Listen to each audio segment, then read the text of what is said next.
Good afternoon. This is Lunchtime News. Thank you for making the time to join us this afternoon. My name is Jacky. Wambiru. Sign language interpreter is Byron Abuli. Now, we have a comprehensive bulletin lined up, and to kick us off, a section of the clergy has raised concern over the recent spate of indiscipline and destruction of property witnessed in some secondary schools across the country. Archbishop Arthur Kitonga, founder of the Redeemed Gospel Church, said these must be condemned by society and cannot be condoned. Now, stakeholders in the education sector have been urged to move with speed and nip it in the bud, the growing culture of violence in schools. Speaking in Mombasa during the consecration ceremony for Bishop Geoffrey Mongera of the Word of Healing and Restoration Ministry, Archbishop Arthur Kitonga noted that arson in schools reflects the moral decadence of the country, adding that the need to identify the root causes of the problem and address it forthwith. It is something which is shocking to see every announcement every day. There are some people who have fought one another, killing one another, and things happening like that. Kitonga at the same time called on parents to take their parenting role seriously, saying it lays the foundation for the child's personality, life choices, and overall behavior. We need to advise the parents to try to lead their children in peace and tell them how they should behave. And I believe if that happens, this is going to stop completely. Cases of arsons in school have made headlines in the past few weeks, with school management transferring costs of damages to parents in affected schools. Jacqueline Masharia for Lunchtime News. In other news, 4 people died last night in a grisly road accident involving 3 vehicles near Malturo along the Narok Maimahi Road. Witnesses say 2 trucks collided head-on before ramming into a parked pickup, that killing 4 and leaving a woman nursing serious injuries. One of the 4 victims of the fatal crash was burnt beyond recognition following a fire explosion. A woman who sustained serious injuries was transferred to Nairobi for specialized treatment. Witnesses say a truck ferrying tea leaves collided with a lorry heading towards the opposite directions.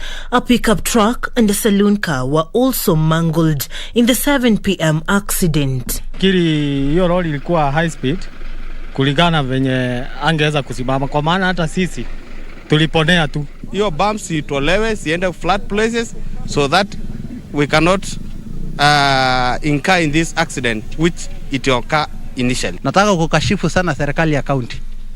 Haiwezekani ajali ifanyike saa 1 hadi saa 3:30 gari ya kusima moto haijafanyika iweze kufika hapa. Hapa tutengeneza barabara na tuangalie ni nini anafanyika hapa. Narok Police Commander Kizito Mutoro, in confirming the incident, called on motorists to be very keen on the road. Meanwhile, the death toll in the Mbeere accident has risen to 16. Interdenominational prayers will be held on Wednesday in the village where the accident occurred to expel what locals call evil spirits and a bad omen.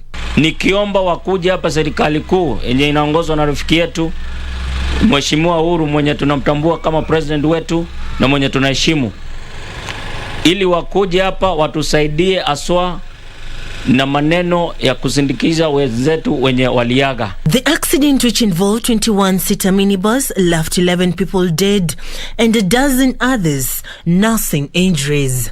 For Lunchtime News, I'm Sarafina Robbie. Meanwhile, a German conservationist based in Malindi has opened her farm to the public to meet and brainstorm on matters climate change and mitigation. Sylvia Pirelli, aged 75, says the conference hall located at her Lamagero farm is open to anyone who is engaged in conservation efforts. Starting from Sylvia Pirelli is passionate about the environment. For the last 20 years, she has devoted her life to conserving 20 acres of a forest in Mere area of Malindi, Kilifi County. She has designated a meeting point at her home for conservationists to meet without any charges and discuss matters environment and climate change. I have the request, a very serious request, to please come together sometimes before you make a decision to bring it out in public. Sit together and discuss, brainstorm before another disaster like the Komaza trees will happen and a lot of drought will happen in this area, as you have seen. As she decries the felling of trees, Pirelli says conservation is one of the ways of averting perennial drought in the country. Cutting trees, people are coming here because they have cut all the trees around here. Now they're coming to me, stealing trees, cutting trees. I love the community here, but please don't cut my trees, because these are my children, you can say. And I'm watching over them for 20 years to make them grow, and some of them take 20 years to grow, even let's say maybe 5 meters. And then somebody comes and cuts them. Nancy Okware, Lunchtime News. Residents of Busijo area in Funyula constituency, Busia County, are mourning the death of the Akin after he was attacked and killed by a hippopotamus while fishing in Lake Victoria.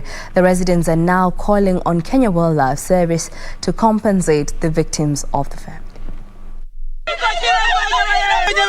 According to the wife of the victim, Jai Lojiambo, the deceased left for fishing expedition but did not come home. It is then later when the wife received news that a hippo had attacked and killed her husband. Kawaida yake asubuhi mimi naendanga huko, baada ya yeye kugoa ananipea hiyo, ninafanya kachanga kidogo hivyo. Kwa wakati nilienda kwa bahari, nikapiga simu, mtoto wangu akanipigia simu akasema tumeona kila kitu hapa, lakini baba tumuoni, ni kama ameaga. Kwa bahari nikaona watu wamefurika hapa, nikajikasa tu nikakuja kuona, naona bwana wangu ameaga, imemfanya vibaya, imekula sijui masikio, yani amengangana naso. His boat was later recovered floating the shores of the lake and his fishing gears. The family is now appealing to Kenya Wildlife Service to intervene, adding that there have been several such incidents in the area. They also want KWS to have an office within Busia where they can launch their complaints and get redress quickly. Serikali kama inawezekana, tafadhali, kama alivyosema chairman, tuwe na idara ya wanyama hapa karibu na wanyama waweze kuwa controlled, kwa sababu hii itakuwa kisa ya mwisho, bado watafanya uharibifu hapa. Tayari wamefanya. Jacqueline Masharia for Lunchtime News. Now, in the political arena, the ANC party leader has maintained that the Oka team will soon be announcing its flag bearer with the tentative timeliness set for January 2022. However, Mudavadi says ANC party will continue popularizing his presidential bid ahead of the final endorsement that will be made during ANC party's National Delegates Conference, whose plans are underway. The Amani National Congress leader, who is currently in the company of his Oka colleagues at a church service at the AIPCA Kenamba in Naivasha, has previously stated that no Kenyan should be coerced to support any candidate and that democracy must prevail and the people be given an opportunity to decide on the ballot who should be their leader come August 2022.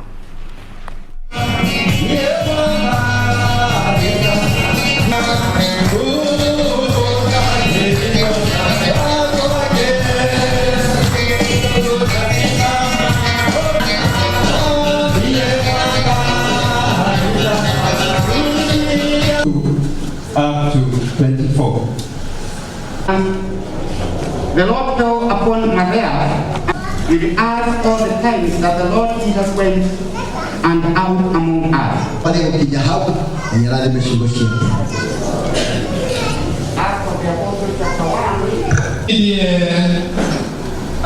Pastor in charge area hii yetu ya Mungu ametujalia tukawa na wageni wa heshima, Bishop George.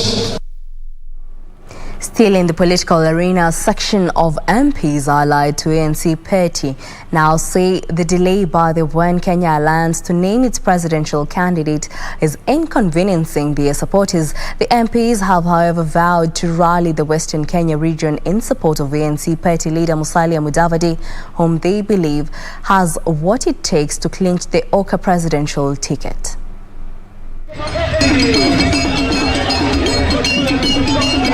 The three, Kakamega Senator Cleopas Malala, Lurambi MP Titus Kamala and Butere's Tindi Mwale, expressed concern over the slow pace of identifying a presidential candidate among the four principles of the One Kenya Alliance. Hatuwezi endelea kudanganywa na kuambiwa unga ule, ngoja kwanza, usiende hapa, rudi nyuma. Sisi tunataka tufanye uamuzi. Kwa sababu ukiangalia huku kwingine watu wanajua ni nani presidential candidate. We have given Musalia Mudavadi the authority as a party to contest for the presidency in 2022 to be president of the Republic of Kenya. So tukiona mambo ambayo yako hapa Oka haitembei vizuri, that is not a problem for us. The ANC-affiliated MPs, however, rallied the region behind their party leader Musalia Mudavadi, whom they say stands a good chance to clinch the Oka presidential ticket.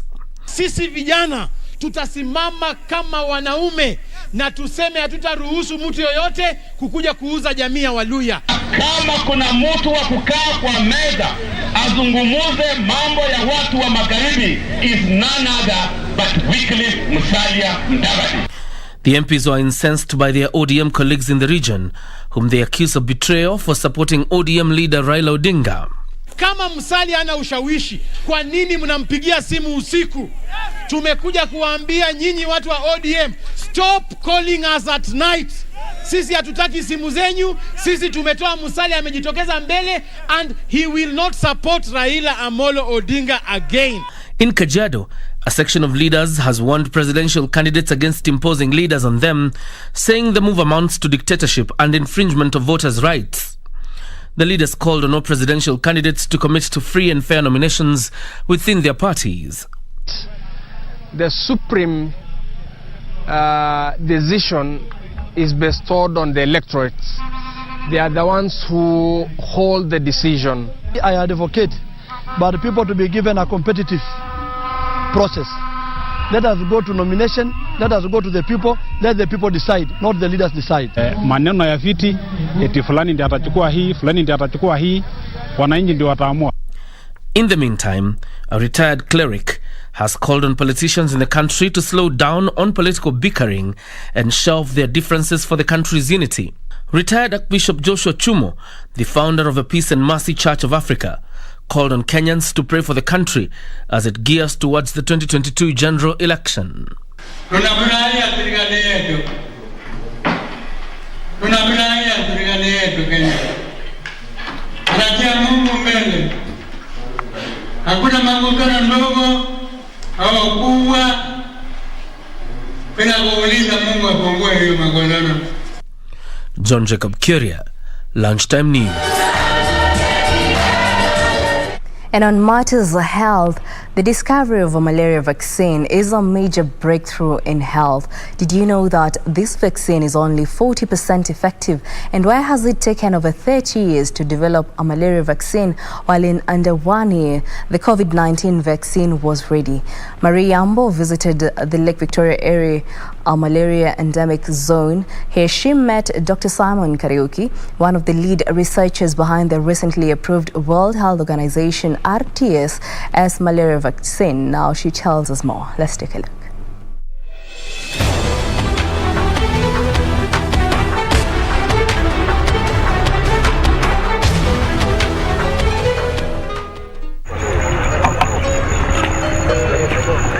Beyond the shores of Lake Victoria lies an epidemic that has ravaged this fishing community for decades. Every year, malaria kills more than 400,000 people globally, according to the 2019 WHO World Malaria Report.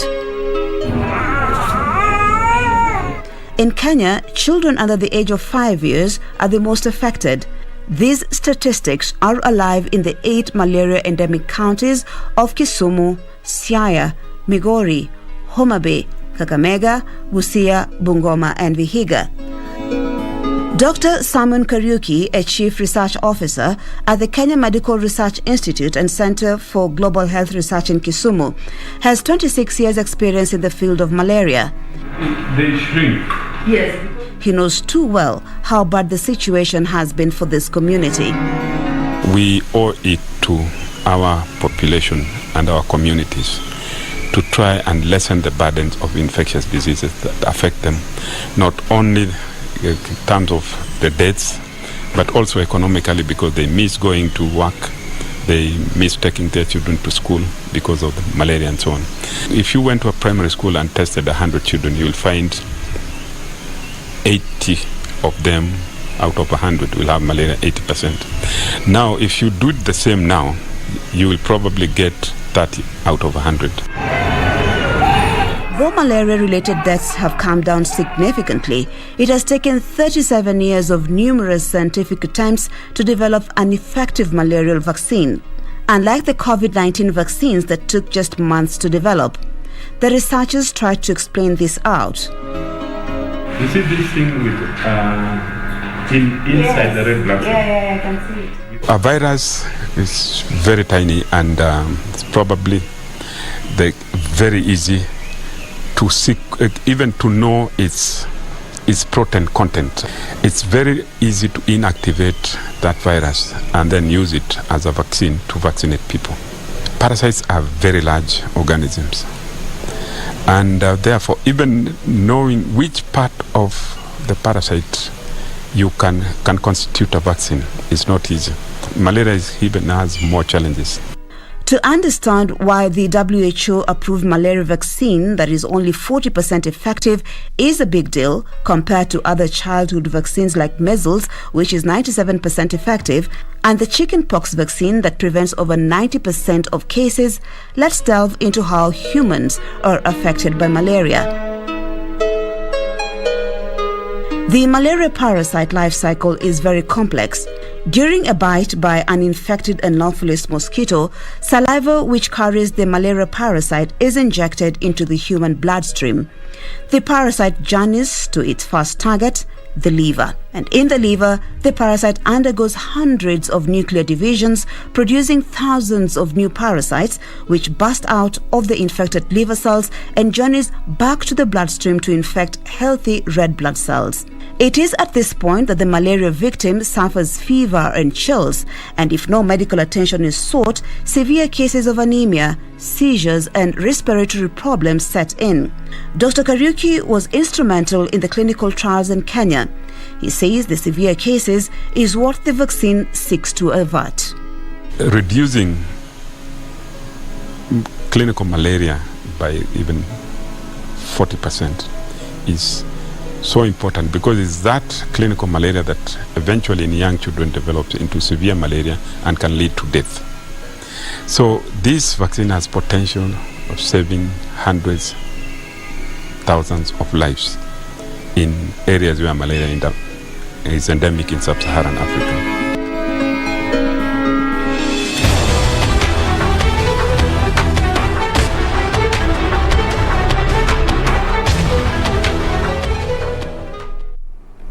Well, we'll be learning more about that major breakthrough after the break. For now, let's take that break. Don't go away. We still have more news to come.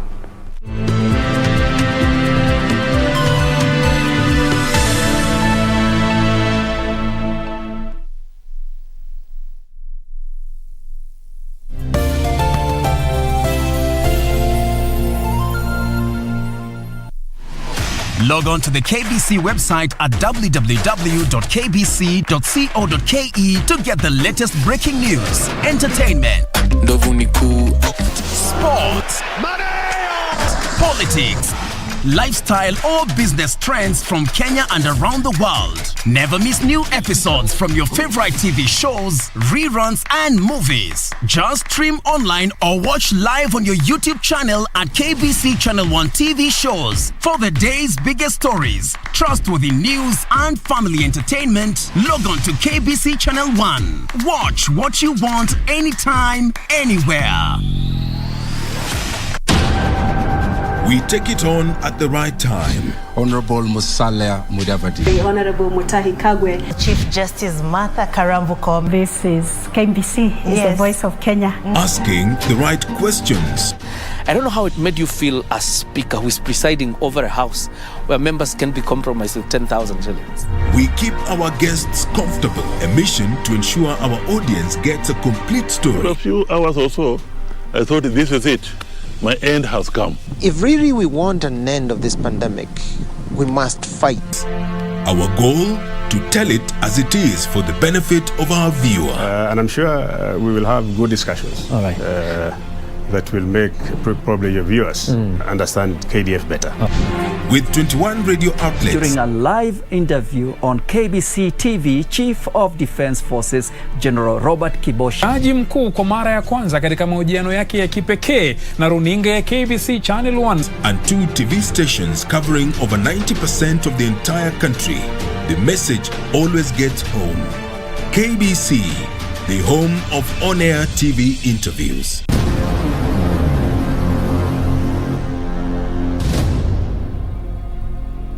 If you wanted to fight, you should have brought more men. There are whispers of a Hebrew with great strength. It is a story for slaves, nothing more. I want you to investigate this. You find me the secret of his power, my Delilah. Who is this God who gives you such strength? 3 vows were bestowed upon me. No wine, no touching the dead, no cutting of my hair.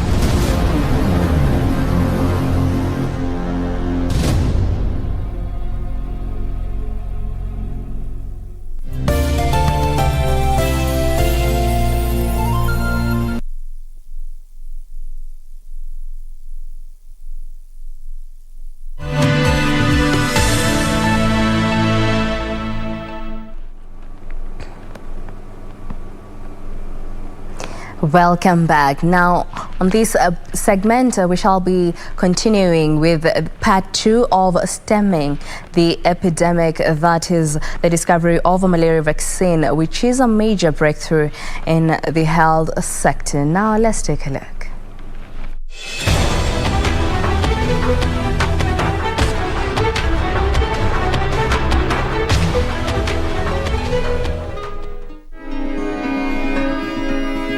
Kisumu Level 5 Hospital is one of the sites that is providing the RTSS vaccine that is now part of the routine immunization program, and according to the Director of Nursing, Millicent Olo, with much success. In a whole pediatric ward, you would just see, the nurses doing blood transfusion and also, giving quinine infusion, which to date, right now, that has reduced. So we are thanking the vaccine, the initiation of this vaccine, since the time it was started, that number of, that severe disease has also gone down. Teresia Karuri is one of the parents who has brought her child for the job. Mtoto ako na miezi 9, amedungwa hiyo dozi ya malaria leo. Ya kwanza alidungwa akiwa na 6 months, ya pili 7 months, ya tatu amedungwa akiwa na 9 months. Ule wa kwanza alisumbuliwa na malaria juu hatukuwa tunapewa nets na pia hatukuwa tunadungwa hii dozi. Sasa tulikuwa mara mingi tunakuja hospitali, lakini huyu hajagonjeka malaria hata kidogo. Juu hizo doses, I think ni juu hizo doses. With more than 1.7 million doses administered in the pilot programs across Kenya, Malawi and Ghana, no adverse effects have been reported. Ule mtoto ambaye anakuja chanjo, kitu ya kwanza anapima temperatures. Tujue hiyo temperature yake iko sawa ama haiko sawa. Kama haiko sawa, tunaongea na mama umuhimu wa mtoto kuwa sawa na apate chanjo. Si lazima mtoto apate chanjo akiwa na high temperatures. Lazima tu establish cause ya hiyo temperatures zenye ziko juu kwanza ndio apate chanjo. Na kama atakuwa amepata ndio akuwe na temperatures za juu, tunahimiza wamama immediately mtoto anapata chanjo ya malaria ampewe paracetamol syrup. At the Kenya Medical Research Institute and Center for Global Health Research in Kisumu, more research is still being conducted to find a lasting solution to malaria. So this is the insectary at the KEMRI Center in Kisumu, where they breed and rear mosquitoes for the sole purpose of carrying out research that will help with coming up with more effective drugs and even vaccines against malaria. RTSS is the first vaccine to give promising results, but another vaccine, R21MM, has actually shown even higher efficacy at 77% in early trials. The vaccine is being developed by Oxford University, and it was tried in Burkina Faso, and shows there's some very good efficacy. Now, it's very good news for us because it's almost similar to the RTSS. So we need to replicate or to conduct same trial in other areas where, for example, in Western Kenya we have year-long transmission of malaria before we can say whether that vaccine is effective or not. But overall, it's very good news, and we look forward to that vaccine being tried in other countries. And if it's proven to be safe and efficacious, that's what I'm talking about, the second generation malaria vaccine.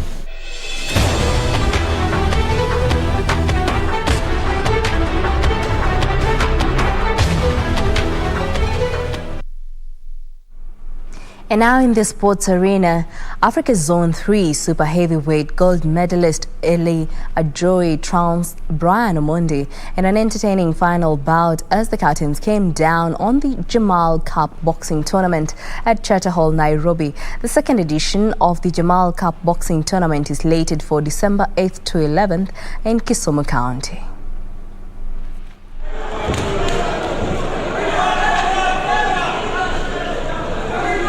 Africa Zone 3 super heavyweight gold medalist Eli Ajoy came into the bout aiming to prove his superiority in the category. Despite early exchanges, Brian Omondi could not cope with the hard-hitting Ajoy. The center referee was forced to stop the bout in the third round to hand Ajoy the victory.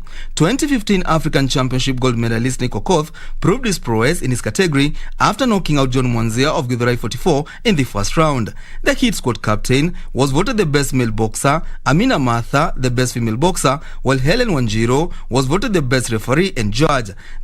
Referee na coaches wanafaa kwa kitu moja. Mnafaa muonge one language. Kwa sababu nyinyi ndio mna build box. Mambo hapa hivi kuna juniors zinakuja. Ta break out kama mjapo kitu moja aje. So it's up to you guys.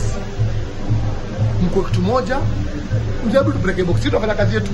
The second edition of the Jamal Cup boxing tournament is slated for December 8th to 11th in Kisumu County. The tournament will be used to select the national team for the Africa Championship and Women World Championship. The Africa Championship is slated for January 2022, while the Women World Championship will be held in March in Istanbul, Turkey.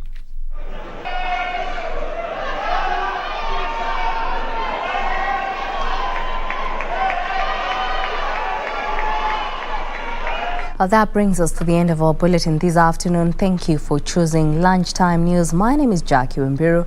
Our sign language interpreter is Byron Abuli. Enjoy the rest of your day.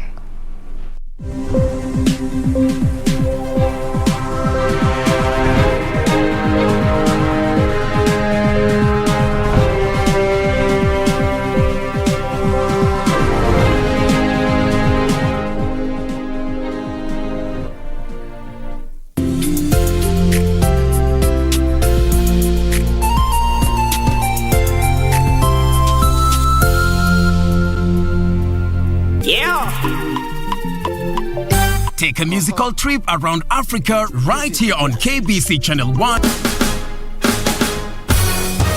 Every Sunday on Afro Vibes. Because this is the hottest show right now. We give you a musical cocktail from North Africa, Central Africa, West, South and East of Africa. We are live and we are loud. Where party today? I want to show them my attitude today. Your Sunday will never be the same again with DJ D and DJ Leo on Afro Vibes. Your musical passport to Africa. Allow me to enjoy myself. Allow me to enjoy myself. Allow me to enjoy myself.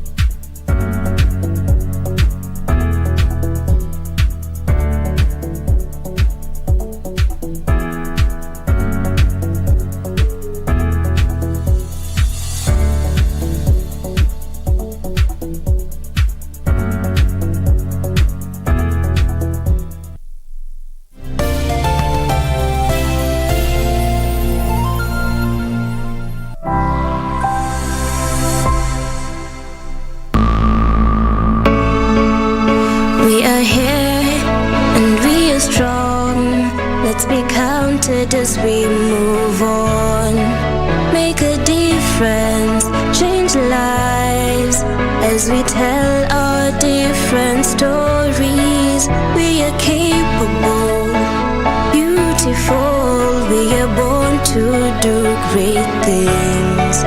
We're unstoppable, incredible, 'cause we're differently abled, differently.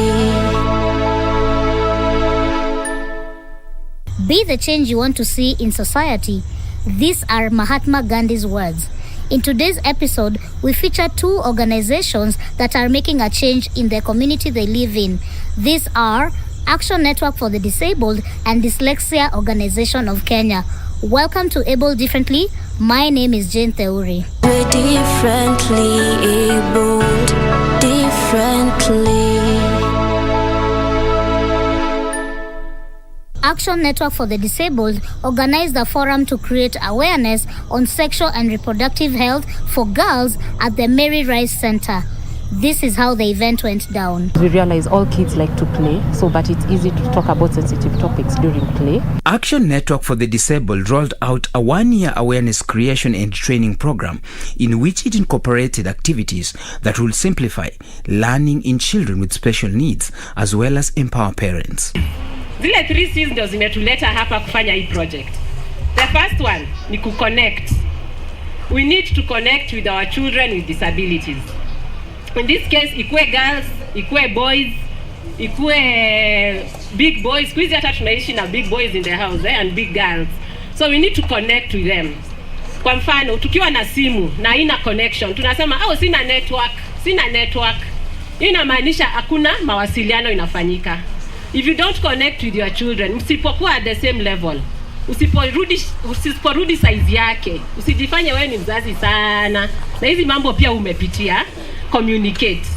Communication inakuja verbal na non-verbal. Vile unaonesha matendo tu, inaonesha umesha communicate. Akianza kukuambia, mzee fulani anataka kulala na mimi, unamwambia, hiyo ni uongo. Unaona, hapo umesha communicate, that wewe una sauti kwa nyumba, mimi ndio najua, ama anko yangu alilala na mimi jana usiku. You have to communicate both verbally and non-verbally. The third C ni convert. Convert ni ile unakuwa rafiki wake. Unaona?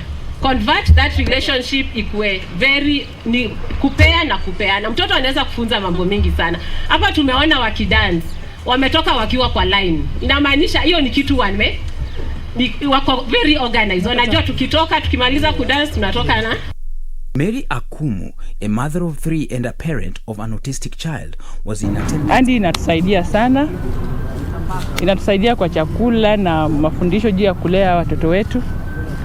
Kwa saa hii imenipea encourage sana, najua vile naweza kaa na huyu mtoto Sim Josiah, na imenipea nguvu. Kwa saa hii niko na ujasiri sana. Yeah. Hamisi is also a mother of a special needs child. Close to a year ago, Hamisi became a beneficiary of an empowerment training program by Andy that has since transformed her life. Nimekutana hata na sister mwingine akutana na mimi na mtoto wangu, kanisimamisha, kanisalimia, kaniambia huyu mtoto wangu bila ananionea huruma juu ni mtoto msichana, niende nifanye nini? Nikamtolee kizazi kwa sababu kwa kijiji mali tunaishi anaona kama hatuko save, yani mtoto wangu anaweza kufanya nini? Anaweza hata repiwa, ashike mimba. Lakini kulingana na vile Koleta alituambia, mtoto hata awe mlemavu ako na right ya kupata mtoto. Nilimwambia mtoto wangu ako na right ya kupata mtoto kama watoto wengine. Siwezi enda nikamtolee. And it is through these trainings that she has become more knowledgeable, and she is even better placed to make informed choices as a parent on behalf of her daughter. Tuliungana na Handi tukafundishwa about business skills. Mimi nilikuwa mzazi mwenye nafanya kazi stripe industry, lakini tangu nijifungue mtoto sijawahi rudi kazi. Sasa vile Handi ilitufundisha business skills, tukafundishwa kutengeneza sabuni, tukafundishwa kupika keki, tukafundishwa kutengeneza mats. Sasa kwa sasa mimi naweza tengeneza sabuni, hata hizi machupa unaona naokota, napima sabuni nikitembea naye kwa kijiji nauza. At least naweza pata mapato kidogo, ile naweza mnunulia pads juu ni mtoto mwenye mshanza. Working with Mary Rice Center was indeed a blessing to Action Network for the Disabled, Andy, and the fact that the program was very well received by the entire school fraternity, as stated by Nancy Ntere, the current director at Andy. We had trainings for parents where the parents were being educated on the different areas around sexual reproductive health, how to communicate with their children, how to connect with them, and basically bring in this topic that